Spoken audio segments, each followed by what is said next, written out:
क्या आपके घर या आस पड़ोस में कोई ऐसा बच्चा है जो पैदा तो बिल्कुल नॉर्मल हुआ है, लेकिन 8 से 10 महीने बाद उनको पता चलता है कि बच्चा स्वस्थ नहीं है? मैं बात कर रहा हूँ सीपी चाइल्ड जैसे बच्चों की। ऐसे बहुत सारे बच्चे हमारे देश में पैदा होते हैं जो जन्म होने के बाद अच्छे से रोते नहीं हैं, जिसके कारण उनके दिमाग में कुछ कमियां रहती है। जिसके बाद जैसे जैसे वो बड़ा होता है तो जो नॉर्मल बच्चे एक्टिविटी करते हैं उससे काफ़ी ज़्यादा पीछे होता है।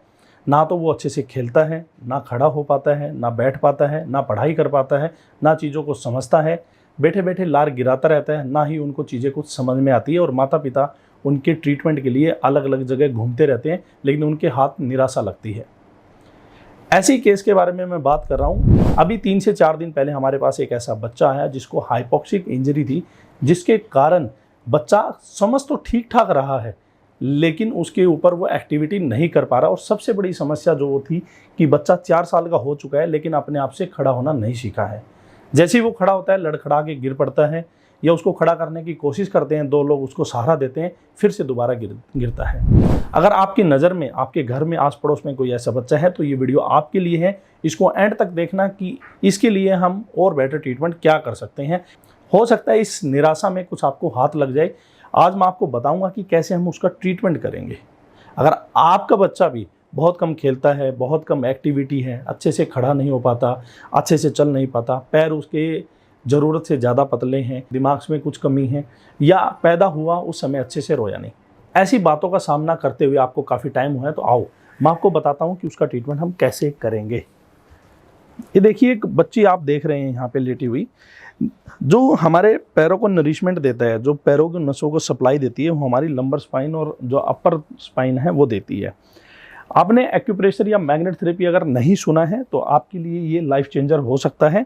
देखिए, जो हमारे स्पाइन के वर्टिब्रा है, इनके अंदर गवर्निंग वेसल्स के कुछ पॉइंट्स होते हैं, पार्टिकुलर पॉइंट्स, जिनको हम ट्रीट करके, या जो साथ में यूबी मेरिडियन के जो पॉइंट्स हैं, इनको ट्रीट करके बच्चों के जो पैरों की कमजोरी है, जिसको चलने फिरने, उठने बैठने में तकलीफ हो रही है, बाय बर्थ जो तकलीफ है, उसको हम दूर कर सकते हैं। बच्चा चाहे आपका 1 साल का हो, 4 का हो या 10 साल का हो, उससे कोई फर्क नहीं पड़ता है।